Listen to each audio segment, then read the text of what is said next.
મોત આવે છે ને ભણવામાં, તકલીફ થાય છે ને, નથી વંચાતું, સિલેબસ પૂરો નથી થતો, સ્ટ્રગલ છે તમારી લાઈફમાં, નહીં? તમને એમ થતું હશે અમારે તો કેટલી સ્ટ્રગલ છે, વંચાતું નથી, વાંચવા બેસો તો ગમતું નથી. સ્ટ્રગલ કોને કહેવાય તમને કંઈ ખબર છે? ખરેખર બેસીને શાંતિથી વિચારજો કે તમે સ્ટ્રગલમાં છો કે તમે પ્રિવિલેજ છો. આજે તમારી પાસે બુક્સ છે, ઇન્ટરનેટ છે, લાઇબ્રેરી છે, બેસીને વાંચી શકો છો, તમારા મા બાપ તમારા માટે એટલા પૈસા ખર્ચે છે, તો તમને શું લાગે છે કે તમે સ્ટ્રગલ કરી રહ્યા છો કે આ તમારા માટે પ્રિવિલેજ છે કે તમને ભણવા મળી રહ્યું છે? નમસ્કાર દોસ્તો, આજનો ટૉપિક છે આજની જનરેશન સ્ટ્રગલમાં છે કે વર્સિસ પ્રિવિલેજમાં છે. આપણે બસ ખાલી સ્ટ્રગલનો હેશટેગ સ્ટ્રગલ કરીને ફરતા રહીએ છીએ. એક સ્ટોરી તમને સમજાવું. મારી બાજુમાં એક અંકલ રહેતા હતા. જ્યારે હું તૈયારી કરું છું ને તો એ ચોકીદારની નોકરી કરે છે. તો બસ આમથી આમ તૈયારી કરતાં કરતાં મને એક દિવસ મળી ગયા રસ્તામાં. તમે મને કે કેમ છે બેટા, શું ચાલે છે?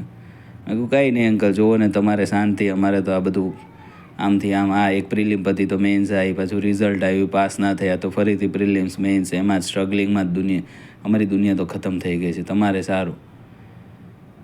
તો શાંતિથી સાંભળતા રહે અને એકવાર મને કીધું કે બેટા શાંતિથી સાંભળો, જ્યારે 8,000 રૂપિયા 10,000 રૂપિયાની નોકરીમાં 2-3 જણાનું પૂરું કરવું હોય ને, એને સ્ટ્રગલ કહેવાય. તમને તો સારું છે કે અત્યારે ભણવાનો ટાઈમે મળે છે, તમે કોઈ પરીક્ષાની તૈયારી 2-4 વર્ષ સુધી કરી શકો છો. અમારા સમયમાં એવું નહોતું. 5મું 7મું 10મું ભણ્યા, નોકરી લાગો તો ઠીક, નકર સીધા ખેતીવાડીમાં અને જે ધંધો મળ્યો, જેમાં પણ પૈસા મળે એમાં લાગી જવાનું. તમારા મા બાપ એટલીસ્ટ તમને ભણાવે તો છે ને. અને મિત્રો, આપણા મમ્મી પપ્પાનું તો સ્ટ્રગલ આપણે જોયું જ નથી. આપણને એવું લાગતું હશે કે આપણે સ્ટ્રગલ વધારે છે, પણ એમનું સ્ટ્રગલ કંઈક અલગ જ લેવલનું હતું. એમને ભણવાની પણ ઓપોર્ચ્યુનિટી નહોતી મળતી, એટલી જવાબદારી આવી જતી હતી નાની ઉંમરમાં. તમે તો 4-5 વર્ષ બેસીને આરામથી, તમારા મા બાપ તમને શું કહે છે? ખાલી ભણવાનું જ કહે છે ને, ખુરશીમાં બેસીને ચોપડા. તો દિલથી ભણો ને યાર, શું મગજમારી કરવાની? બહાર તમારે બધાને મોબાઈલ જોવો છે, રખડવું છે, એની હારે થોડી ભણવાનું થાય. ભણવાના સમયે ખાલી ભણવાનું જ હોય. એક્ઝામ ક્લિયર કરવા માટે આપણે ગોલ લઈને આવ્યા છીએ ને, ખાલી રખડવા માટે થોડા આવ્યા છે. અને એ વિચારો કે એ વખતે તો પુરુષોને પણ એટલું ઓપોર્ચ્યુનિટી નહોતી મળતી ભણવાની, અને બહેનોની તો વાત જ શું કરો. આજે મારી જે પણ બહેનો જીપીએસસીની કે યુપીએસસીની જેની પણ તૈયારી કરતી હોય, તમે કેટલા પ્રિવિલેજ છો તમને ખબર છે? તમને ભણવા મળે છે, છોકરાઓ તમને પણ ભણવા મળે છે.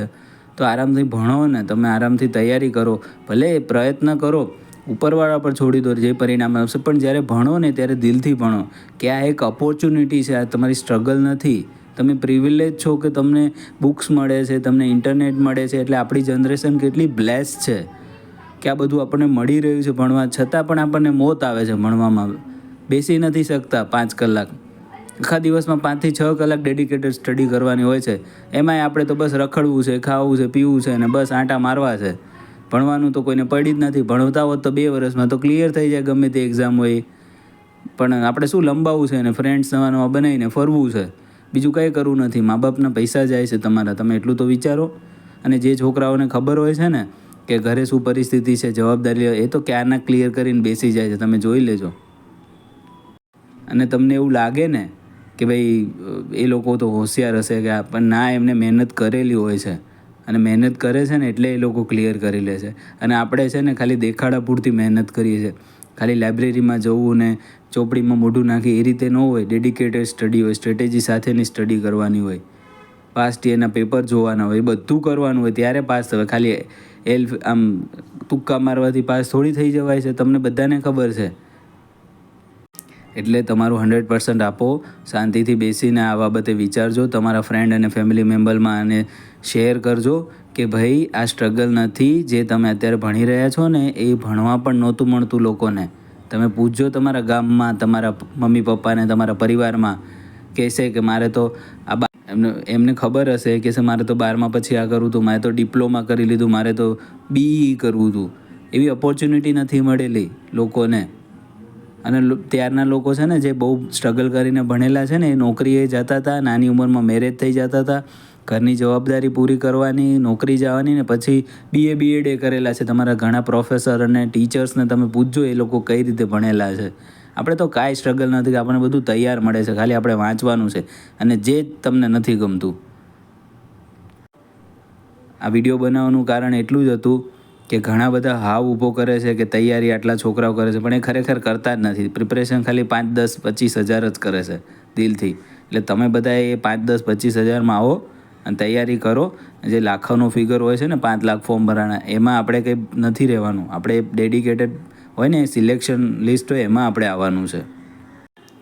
આ વિડીયો તમને ગમ્યો તો એક લાઈક જરૂર કરજો, એને શેર કરજો તમારા ફ્રેન્ડ અને ફેમિલી મેમ્બરમાં, અને તૈયારી શરૂ કરી દો અને વાંચવાનું તૈયારી કરો. તમે પ્રિવિલેજ છો, તમે સ્ટ્રગલિંગ નથી, તમારો કોઈ સ્ટ્રગલ નથી, 0 સ્ટ્રગલ છે આજની પેઢીનો.